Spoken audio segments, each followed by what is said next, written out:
Chicken apritada.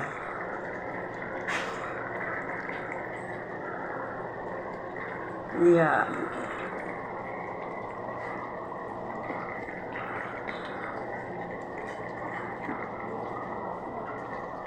Ito yung chicken apritada. Mayroon siyang patatas, carrots, at saka lara with chicken. Seasoning with pamienta. Then, salt. Bahala kayo kung anong gusto nyong. Ano kasi ako, hindi ako naglagay ng chicken cubes. Ano lang siya. Yung ready-made na apritada na sa packet.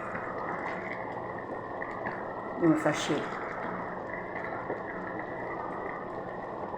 Yan. Finished product. Ito ang chicken apritada. Luto na siya. Sarap pa nito pag lalagyan siya ng ano. Alam mo pag nag-chicken apritada. Sarap pa niyan lagyan ng yun yan.